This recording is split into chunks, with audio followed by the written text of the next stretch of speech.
You took at least one trip deep into the jungle to visit the Telakhon. Yeah. Tell us about that trip. The story of the Telakhon is important, particularly in the decision making. It was not very important in my experience because I was busy and dug into my hospital. But there were people continuing to be interested in this subgroup of Po-Karen above the bulge in the Burma border, as we talked about, with a leader, an ultimate leader called the Pujite, who was still the Pujite that was famous was still alive when I made one of the initial trips to. I think it was the first trip that we went, and we went negotiated. We knew we were going across into the Burma side. We always asked to have somebody from the Thai border police go with us. And we had the co-worker that we haven't spoken too much about, but who you know well, Alif Ba and his wife, right? And because his daughter, Olivia, became a very loved and trusted worker of yours through the years. Right. Alif Ba was hired by John Sams, and he came. He was British trained, bright man who had long history of the Karen Free State effort in Burma. But he came there charged with helping us work with the Karen, and knew particularly from the early thinking of Don McGavran and his motivation to make contact with this group, Telakhon. He put together, with 5 or 6 elephants, a 5-day trip. We went from Thangka, camping along the way. I can remember them cooking rice in big bamboo, steaming them, and then that was delicious rice cooked in that way on an open fire, sleeping in a tent along the way and hearing animals go by at night, wondering who was going by,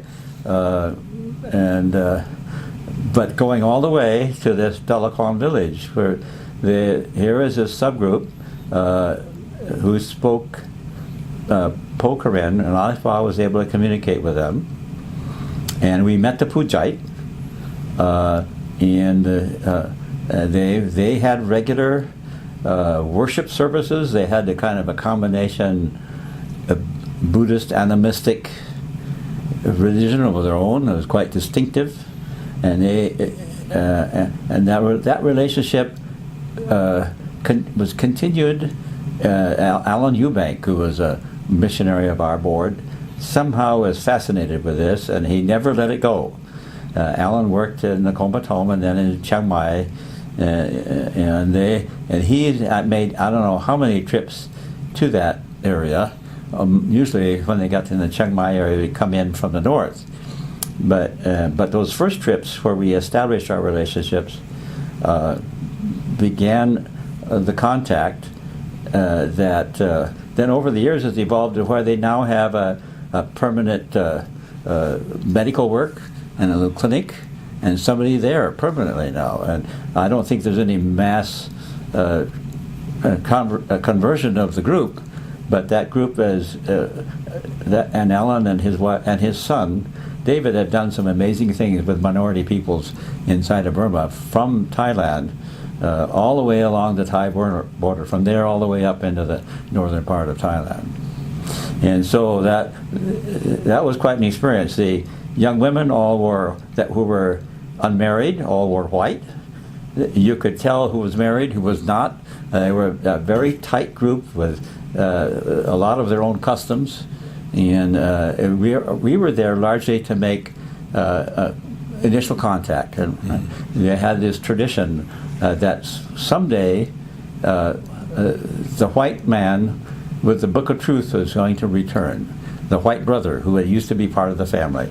That's been a tale that's been told, and that story didn't seem to be too real with the Telakhon at that time, but still they were receptive to having the mission workers come whenever they did, and we often brought medical care and did some things, and the relationship has continued.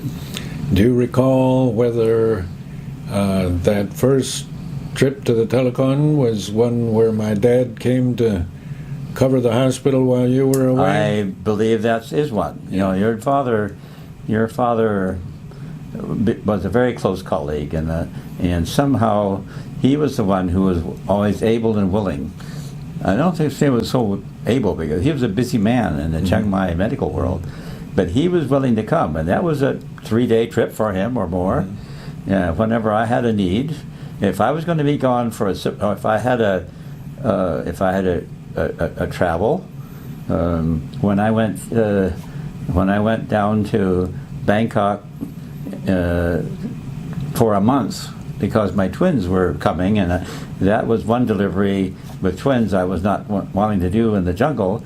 We waited a whole month down there. Wife, yeah. Yeah, and so your father came and took my place during that whole month that I was gone, and his friendship and support was very important.